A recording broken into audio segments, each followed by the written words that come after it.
ಎಲ್ಲರಿಗೂ ನಮಸ್ಕಾರ. ರೈಲ್ವೆ ಶಿಕ್ಷಕರ ನೇಮಕಾತಿಗೆ ಸಂಬಂಧಪಟ್ಟಂಥ ಒಂದು ಮಾಹಿತಿಯನ್ನು ನಾನು ತಮ್ಮೊಂದಿಗೆ ಹಂಚ್ಕೊಳ್ಳೋಕ್ಕೆ ಇಷ್ಟಪಡ್ತಾ ಇದ್ದೇನೆ. ಬನ್ನಿ ಏನಿದೆ ಅಂತ ಡೀಟೇಲ್ ಆಗಿ ನೋಡ್ತಾ ಹೋಗೋಣ. ತಾವು ಇಲ್ಲಿ ಗಮನಿಸಬಹುದು ಸ್ನೇಹಿತರೆ, ಈ ಒಂದು ರೈಲ್ವೆ ಶಿಕ್ಷಕರ ನೇಮಕಾತಿ ಅರ್ಜಿ ಸಲ್ಲಿಕೆ ಆರಂಭವಾಗುವುದು ಜನವರಿ 7, 2025ರಿಂದ ಕೊನೆಯ ದಿನಾಂಕ ಬಂದುಬಿಟ್ಟು ಫೆಬ್ರವರಿ 6, 2025 ಆಗಿರುತ್ತೆ. ಓಕೆ, ಸೊ ಟೋಟಲ್ ಬಂದುಬಿಟ್ಟು ಇಲ್ಲಿ PGT ಪೋಸ್ಟ್ಗಳು 187 ಹುದ್ದೆಗಳಿದ್ದಾವೆ. ಅದಾದಮೇಲೆ ಸೈಂಟಿಫಿಕ್ ಸೂಪರ್ವೈಸರ್ ಅಂತಿದೆ, ಅದು ಟೀಚರ್ಸ್ಗೆ ಸಂಬಂಧಪಡೋದಿಲ್ಲ. ಆಮೇಲೆ TGT ಟ್ರೈನ್ಡ್ ಗ್ರ್ಯಾಜುಯೇಟ್ ಟೀಚರ್ಸ್ ಬಂದುಬಿಟ್ಟು 338 ಹುದ್ದೆಗಳಿದ್ದಾವೆ. ಸೊ ಅದಾದಮೇಲೆ ಫಿಸಿಕಲ್ ಟ್ರೈನಿಂಗ್ ಇನ್ಸ್ಟ್ರಕ್ಟರ್ 18 ಹುದ್ದೆಗಳಿದ್ದಾವೆ.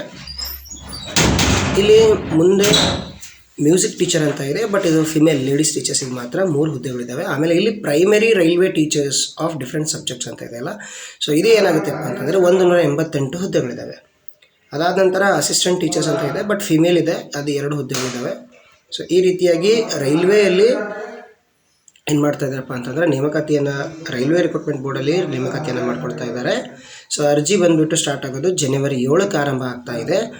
ಸೊ ಇದ್ರ ಬಗ್ಗೆ ಇನ್ನೂ ಡೀಟೇಲ್ಡ್ ಆದಂತಹ ನೋಟಿಫಿಕೇಷನ್ ಬರುತ್ತೆ, ಡೀಟೇಲ್ಡ್ ಇನ್ಫಾರ್ಮೇಷನ್ ಬರುತ್ತೆ, ಎಲ್ಲವೂ ಕೂಡ ಬರ್ತಾ ಇರ್ತದೆ. ಸೊ ನಾನು ಹೇಳ್ತಾ ಹೋಗ್ತೇನೆ. ತುಂಬ ದಿನಗಳ ನಂತರ ವಿಡಿಯೋ ಮಾಡೋದಕ್ಕೆ ಮತ್ತೆ ಪ್ರಾರಂಭ ಮಾಡಿದ್ದೇನೆ. So please stay tuned with us. ಈ ಒಂದು ಇನ್ಫಾರ್ಮೇಷನನ್ನು ನಾನು ತಮ್ಮೊಂದಿಗೆ ಹಂಚ್ಕೊಳ್ತಾ ಹೋಗ್ತೇನೆ. ಸೊ ಚಾನಲ್ನ ಸಬ್ಸ್ಕ್ರೈಬ್ ಮಾಡಿ. ವಿಡಿಯೋನ ಸಂಪೂರ್ಣವಾಗಿ ವೀಕ್ಷಿಸೋದಕ್ಕೆ ಧನ್ಯವಾದಗಳು. ಒಂದೇ ಮಾತ್ರ.